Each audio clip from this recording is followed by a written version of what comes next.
Doctor Baba Saheb Ambedkar open university.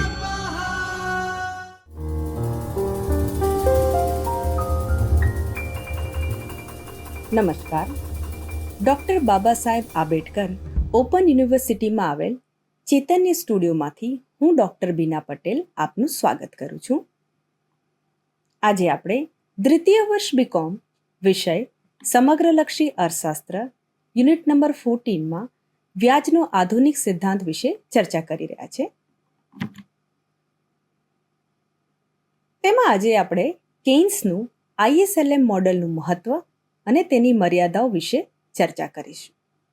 તો સૌથી પહેલાં તેની વિકાસકર્તા અને પૃષ્ઠભૂમિ વિશે ચર્ચા કરીએ. ISLM મોડેલ 1937માં જ્હોન હિક્સ દ્વારા રજૂ કરવામાં આવ્યો હતો. આ મોડેલ જ્હોન મેનાર્ડ કેઇન્સના વિચારો પર આધારિત છે.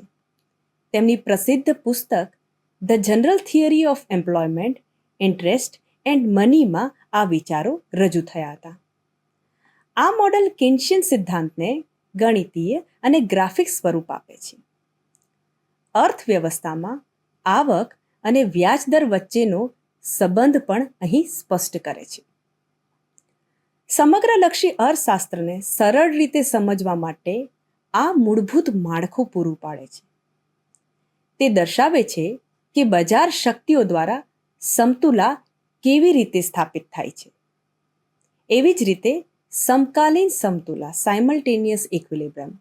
તો ISLM મોડેલ બતાવે છે કે અર્થવ્યવસ્થામાં બે મુખ્ય બજારો છે, જેમાં છે વસ્તુ બજાર અને નાણાં બજાર.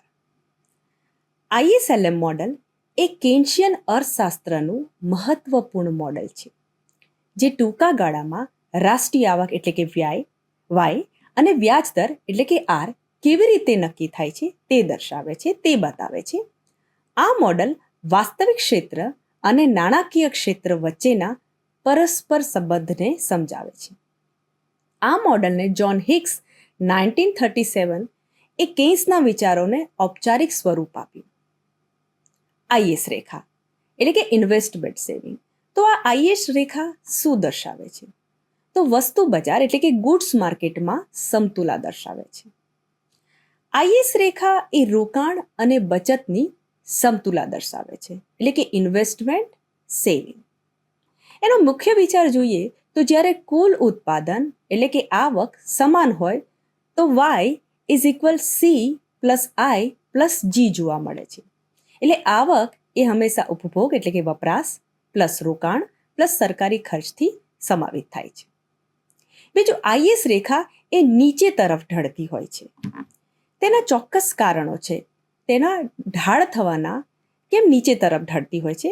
એના કારણોમાં જ્યારે વ્યાજ દર ઘટે ત્યારે રોકાણ વધે છે અને ત્યારે આવક વધે છે.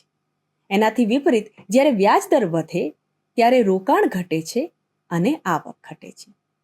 આમ IS વક્ર રેખામાં ફેરફાર થાય જ્યારે સરકારનો ખર્ચ કે કર બદલાય એટલે કે રાજકોષીય નીતિ બદલાતી હોય ત્યારે. એવી જ રીતે સ્વાયત્ત રોકાણ અથવા ઉપભોગમાં ફેરફાર. ત્યારબાદ આવે છે LM રેખા એટલે લિક્વિડિટી પ્રેફરન્સ મની સપ્લાય. તો LM વક્ર રેખા શું દર્શાવે છે? તો નાણાં બજાર એટલે કે મની માર્કેટમાં એ સમતુલા દર્શાવે છે. તેનો મુખ્ય વિચાર છે નાણાંની માંગ નાણાંનો પુરવઠો, એટલે કે નાણાંની માંગ અને નાણાંનો પુરવઠો જ્યાં સરખો થાય છે. જેને ઇક્વેશનમાં આપણે જોઈએ L(Y)R=M. એટલે કે LM રેખા લિક્વિડિટી પ્રેફરન્સ મની સપ્લાય દર્શાવે છે. એનો સંબંધ જોઈએ તો વ્યાજ દર એટલે કે R અને આવક એટલે કે Y દ્વારા દર્શાવવામાં આવે છે. LM રેખા ઉપર તરફ ઢળતી હોય છે કારણ કે આવક વધે તો નાણાંની માંગ વધે છે અને જો નાણાંનો પુરવઠો સ્થિર હોય ત્યારે વ્યાજ દર વધે છે. એટલે કે LM રેખામાં ફેરફાર થાય જ્યારે નાણાંનો પુરવઠો બદલાય છે, એટલે કે નાણાકીય નીતિમાં પરિવર્તન આવે છે. એવી જ રીતે તરલતા પસંદગી એટલે કે લિક્વિડિટી પ્રેફરન્સમાં પણ ફેરફાર આવે છે.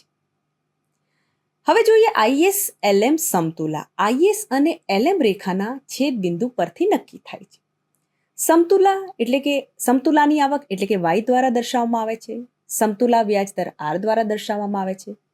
આ બિંદુ દર્શાવે છે કે વસ્તુ બજાર અને નાણાં બજાર બંનેમાં સમતુલામાં છે.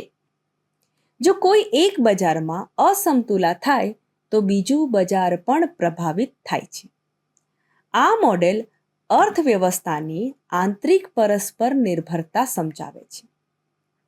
હવે આ જે કેન્શિયન દ્રષ્ટિકોણ છે એનું નીતિગત મહત્વ શું છે? તો સૌથી પહેલા રાજકોષીય નીતિ માટે આ ખૂબ જ મહત્વનું છે. જેમ કે સરકારી ખર્ચ વધે ત્યારે ઇન્વેસ્ટમેન્ટ સેવિંગ રેખા હંમેશા જમણી તરફ ખસે છે અને આવક વધે અને ત્યારે વ્યાજ દર પણ વધે છે. હવે મંદી એટલે કે લિક્વિડિટી ટ્રેપમાં તે વધુ અસરકારક હોય છે. બીજું નાણાકીય નીતિ માટે ખૂબ જ મહત્વનું છે. એટલે જ્યારે નાણાંનો પુરવઠો વધે એલએમ રેખા liquidity preference of money supply એ જમણી તરફ ખસે છે. વ્યાજ દર ઘટે ત્યારે આવક વધે છે. એટલે કે લિક્વિડિટી ટ્રેપમાં આ થોડું ઓછું અસરકારક રહે છે. હવે આપણે જોઈએ આઈએસએલએમ મોડલ નીતિ વિશ્લેષણ માટે એક મહત્વપૂર્ણ સાધન બની રહે છે. તો આઈએસએલએમ મોડલ સરકાર અને કેન્દ્રીય બેંક માટે ખૂબ જ માર્ગદર્શક સાધન બની રહે છે. રાજકોષીય નીતિ એટલે કે ફિસ્કલ પોલિસી, સરકાર ખર્ચ વધારે તો આઈએસ રેખા જમણી તરફ ખસે છે અને કર ઘટાડવાથી લોકોની કાર્યક્ષમતા વધે છે. રાષ્ટ્રીય આવક અને રોજગાર પણ વધે છે. પરંતુ જો વ્યાજ દર વધી શકે છે જે ખાનગી રોકાણને પણ અસર કરે છે. ત્યારબાદ આવે છે નાણાકીય નીતિ એટલે કે મોનેટરી પોલિસી. નાણાં પુરવઠો વધારવાથી એલએમ રેખા જમણી તરફ ખસે છે. વ્યાજ દર ઘટે છે અને રોકાણ વધે છે. ઉત્પાદન અને આવકમાં વધારો થાય છે. મોંઘવારી નિયંત્રણ કરવા માટે અથવા નિયંત્રણમાં રાખવા માટે નાણાંનો પુરવઠો ઘટાડવામાં આવે છે. આ રીતે આ મોડેલ નીતિઓની અસરકારકતા માપવામાં ખૂબ જ મદદરૂપ બની રહે છે. ત્યારબાદ આવે છે ક્રાઉડિંગ આઉટ અસર સમજાવે છે. તો જ્યારે સરકાર ખર્ચ વધારતી હોય ત્યારે નાણાંની માંગ વધે છે, વ્યાજ દર વધે છે. ઊંચા વ્યાજ દરને કારણે ખાનગી રોકાણ ઘટે છે અને સરકારના વધેલા ખર્ચના લાભ ભાગે ઓછે જાય છે. એટલે લોકોના હિસ્સામાં ઓછો આવકનો હિસ્સો જાય છે. એટલે આ પરિસ્થિતિને આપણે ક્રાઉડિંગ આઉટ અસર કહેવામાં આવે છે. ત્યારબાદ આપણે જોઈએ કે આઈએસએલએમ મોડેલ આ અસરને આપણે આકૃતિ દ્વારા વધારે સ્પષ્ટ રીતે સમજી શકીએ છીએ. તેની મદદથી આપણે બધું સ્પષ્ટતા મેળવી શકીએ છીએ આકૃતિ દ્વારા. ત્યારબાદ આવે છે આધુનિક સમગ્રલક્ષી અર્થશાસ્ત્રનો આધાર બની રહે છે. આ મોડેલ પ્રશિષ્ટ અને કેન્શિયન અર્થશાસ્ત્ર વચ્ચે સમન્વય કરે છે. તે અગ્રીગેટ ડિમાન્ડ અને અગ્રીગેટ સપ્લાય મોડેલ માટે પાયો પૂરો પાડે છે. આંતરરાષ્ટ્રીય અર્થશાસ્ત્રમાં મુન્ડેલ ફ્લેમિંગ મોડેલ માટે પણ આ સિદ્ધાંત આધારરૂપ બને છે. વિશ્વભરના સમગ્રલક્ષી અર્થશાસ્ત્રના અભ્યાસમાં તેનો વ્યાપક ઉપયોગ થાય છે. આ ઉપરાંત આર્થિક સંશોધન અને નીતિ નિર્માણમાં તેનો મહત્વપૂર્ણ ફાળો છે. આ ઉપરાંત જો આપણે સમજીએ તો આર્થિક ચઢાવ ઉતાર માટે એટલે તેજી મંદીનું ચક્ર સમજવામાં પણ આ મદદરૂપ બને છે. મંદી એટલે કે રિસેશનના સમય દરમિયાન જ્યારે કુલ માંગ ઘટે છે ત્યારે આઈએસ રેખા ડાબી તરફ ખસે છે અને ઉત્પાદન પણ ઘટે છે અને રોજગાર પણ ઘટે છે અર્થતંત્રમાં. તો સરકારી ખર્ચ વધારી અથવા કર ઘટાડીને અર્થવ્યવસ્થા પ્રોત્સાહિત કરી શકે છે. કેન્દ્રીય બેંક નાણાંનો પુરવઠો વધારી વ્યાજ દર ઘટાડે છે. ત્યારબાદ મોંઘવારી એટલે કે ઇન્ફ્લેશન દરમિયાન કુલ માંગ વધે છે, આઈએસ રેખા જમણી તરફ ખસે છે અને ત્યારે ભાવ સ્તર વધે છે. એટલે સરકાર ખર્ચ ઘટાડે અથવા કર વધારે છે. આમ નાણાંનો પુરવઠો ઘટાડીને મોંઘવારીને અહીં નિયંત્રિત કરવામાં આવે છે. આ રીતે આઈએસએલએમ મોડેલ આર્થિક સ્થિરતા જાળવવામાં માર્ગદર્શન આપે છે, સરકારને યોગ્ય નીતિઓનું પસંદગી કરવામાં મદદ કરે છે, નીતિઓનું મૂલ્યાંકન કરવામાં મદદ કરે છે. તો આઈએસએલએમ મોડલનું મહત્વ એ છે કે એ આવક અને વ્યાજ દર વચ્ચેનો સંબંધ દર્શાવે છે. તે વસ્તુ અને નાણાં બજારની સમતુલા દર્શાવે છે. તે તે સરકારની નીતિઓનું મૂલ્યાંકન કરે છે. તે મંદી અને મોંઘવારી જેવી સમસ્યાઓ સમજાવે છે અને આધુનિક સમગ્રલક્ષી અર્થશાસ્ત્રનું મૂળભૂત આધાર છે. હવે આપણે ચર્ચા કરીએ ISLM મોડેલની કેટલીક મર્યાદાઓ. તો માત્ર ટૂંકા ગાળાનું આ મોડેલ છે, એટલે શોર્ટ રન મોડેલ આપણે કહી શકીએ કે ISLM મોડેલ એ ટૂંકા ગાળાની સમતોલા સમજાવે છે. લાંબા ગાળાના આર્થિક વિકાસને તે સમજાવતો નથી. ઉદાહરણ તરીકે આપણે જોઈએ, જો દેશમાં ટેકનોલોજી સુધરે અથવા શ્રમ શક્તિ વધે, લાંબા ગાળે ઉત્પાદન વધે છે, પરંતુ ISLM મોડેલ આ બાબત સમજાવી શકતું નથી. આ ઉપરાંત સ્થિર ભાવ સ્તર એટલે ફિક્સ્ડ પ્રાઇસ લેવલની, તો જ્યારે આપણે આ મોડેલની ચર્ચા કરીએ ત્યારે એ સ્થિર માન્યતા પર ચાલે છે. એટલે કે એવું માનવામાં આવે છે કે ભાવ સ્થિર રહે છે, પરંતુ વાસ્તવમાં મોંઘવારી અને મંદી હોય છે. ઉદાહરણમાં જો સરકાર ખર્ચ વધારે અને મોંઘવારી વધી જાય તો ISLM મોડેલ ભાવ વધારાને સંપૂર્ણ પ્રભાવ બતાવી શકતો નથી. એવી જ રીતે બંધ અર્થતંત્રની માન્યતા એટલે કે ક્લોઝડ ઇકોનોમી. તો મૂળ ISLM મોડેલ એ વિદેશી વેપાર એટલે કે એક્સપોર્ટ અને ઇમ્પોર્ટને અહીં અવગણે છે. આધુનિક અર્થતંત્ર તો ઓપન ઇકોનોમી છે, એ ખુલ્લું અર્થતંત્ર છે. તો ઉદાહરણ તરીકે આપણે સમજીએ, જો નિકાસ એટલે કે એક્સપોર્ટ વધે તો આવક વધે છે, પરંતુ પરંપરાગત ISLM મોડેલ આ અસરને દર્શાવતું નથી. બીજું, નાણાં બજારનું અતિ સરળીકરણ મોડેલ માત્ર એક વ્યાજ દર માન્ય રાખે છે. વાસ્તવમાં વિવિધ પ્રકારના વ્યાજ દર અને નાણાકીય સાધનો હોય છે. ઉદાહરણ તરીકે બેંક લોનનો વ્યાજ દર, સરકારી બોન્ડનો વ્યાજ દર અલગ હોઈ શકે છે, પણ ISLM મોડેલમાં એક જ વ્યાજ દર દર્શાવવામાં આવે છે. ત્યારબાદ આવે છે અપેક્ષાઓ, એક્સપેક્ટેશનને અવગણે છે. ભવિષ્ય વિશેની અપેક્ષાઓ એટલે કે ફ્યુચર એક્સપેક્ટેશનનો વિચાર નથી. રોકાણ અને નાણાં માંગ પર અપેક્ષાઓનો મોટો પ્રભાવ હોય છે.